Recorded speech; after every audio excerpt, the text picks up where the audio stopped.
Hello, my name is Alikhan, and in this video I will tell you how our memory works and other interesting parts about our memory.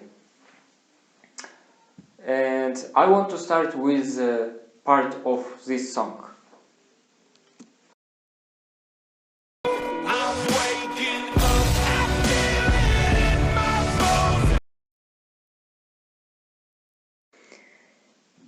So, and my question is, what do you feel when you hear this song? So, the first, I will tell about my feelings and what I see when I hear this song. In my imagination, I can see the bus stop. I'm inside of the bus. I'm using my headphones and hear this song, walking to the school and talk with my classmates, spending time at school, other different situations like playing games, playing football, sitting at the lesson, some jokes of my classmates and other jokes at school, and other different parts that I can remember about my school. So I have nostalgic feelings about my school and when I studied at school. So why do you feel it? Why do we have feelings like that when we hear some songs that that show us some nostalgic feelings? And before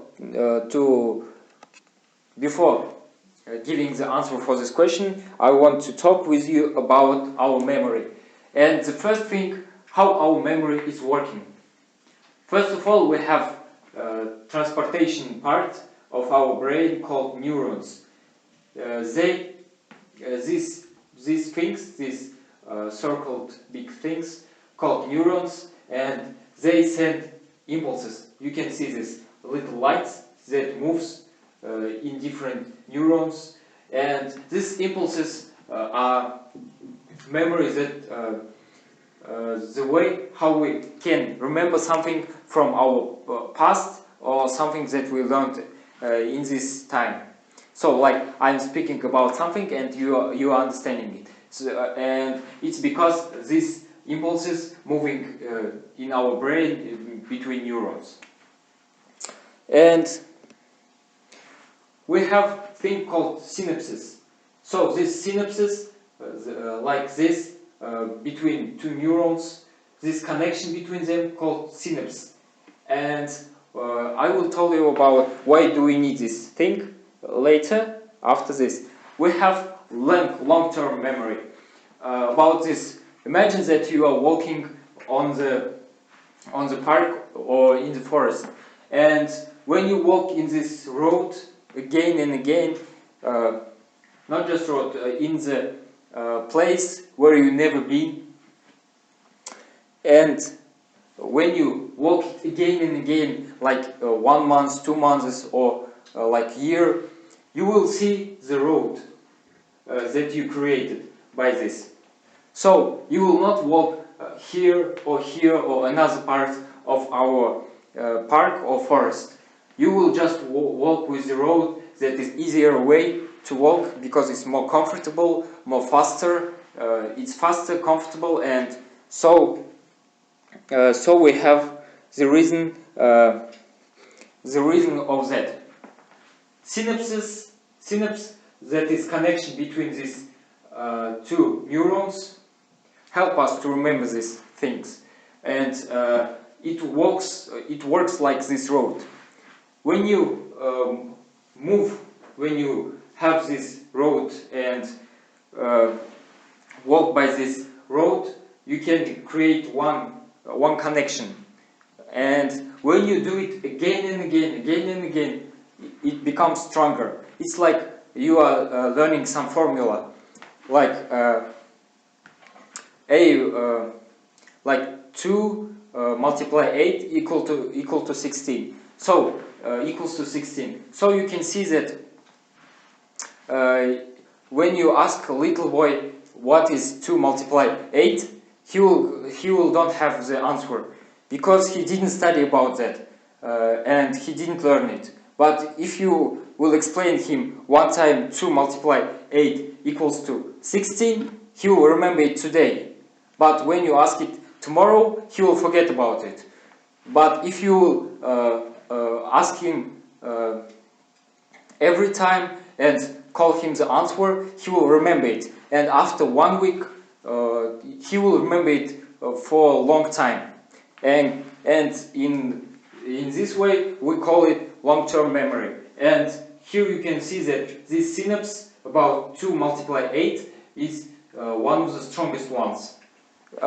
So we have other synapses that these connections that are not so strong, so you can forget some things, but when you have strong connection, you will remember it.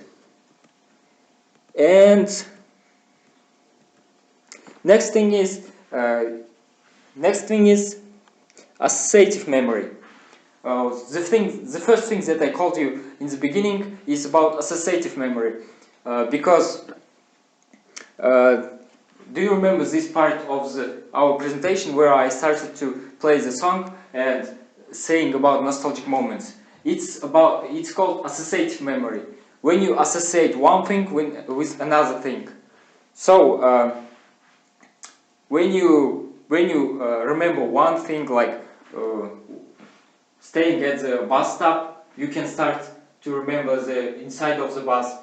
You can remember the school. You can remember your classmates because you remember the school, or other moments because you saw the school, or you saw the bus stop. And it works like this. You can remember. You can go deeper and deeper, deeper and deeper. So this is how associative memories works. So when you see the bus stop and remember all the things and repeat this thing again and again, so it can create strong memory, strong associative memory that have strong connection in synapses between neurons. And interesting part of our presentation is hypothesis part. Here I want to tell about random memory. For random memory we also have example like this. Imagine that you have doorbell, and for doorbell you have in your house you are cooking some food, and you stove your hand, you touch the stove that is hot and burn your hands, and because of touching this stove, you have connection in your head that it's hot, I will not touch this, and you have like stress, negative feelings, like you have a lot of stress that give you bad emotions, and it hurts, it really hurts. But in this time you have in this time when you touch this fire, this hot thing, you can hear doorbell, and you just can connect this doorbell with touching stove. So here you have the thing like connection, which is not really logically associative, logically connected, but it really works. And anytime when you hear the doorbell, you can just starting to feel this feeling. Also, it works like with phone calls. For many people who have phone calls, that works in the same way. When you have phone call, when someone calls you, you have a lot of stress. And the reason can be different parts in your life when you have a lot of stress and you hear the song when someone call you. And it this association makes stronger and stronger, and you remember it. And every time when someone calls, you can feel all the stress that you had before, or when you have you hear doorbell, you can feel all the stress that you feel when you touch the hot stove and burn your hands. But it has a positive part, like but I will tell it in conclusion, like a good gift. But before that, I want to talk about Cesaro and method of walking.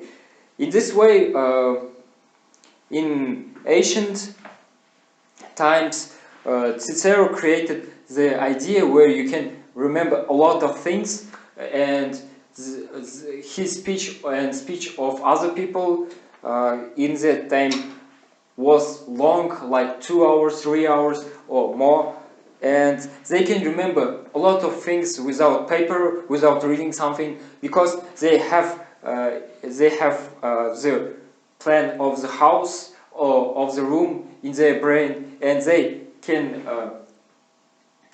start to walk from this part, and they will walk here. So here I will start to tell about my position about this topic. Then I will start to talk about other thing, etc., and go here, go here, go here, and so they can remember a lot of things because they have association with different parts of their house. So and by that they can make long speech, and you can use this method. And my gift from me is using this hypothesis about random memory. You can use it in positive way, not only in negative way, because you can use smell or listen something, because smell and listening something is one of the strongest things that can be memorable for us. So when you have good feelings about something, you have good moment with your friends, you can just smell the perfume that you have, or use it and have it when you have the situations, and when you use it, you can remember this moment and associate with this smell. Then next time you can repeat it, and when you one time when you smell it, you can remember all these moments and all these feelings, and it will give you a lot of positive feelings, and it's a good way to find dopamines. Thank you for your attention. It's the end of my presentation. Goodbye.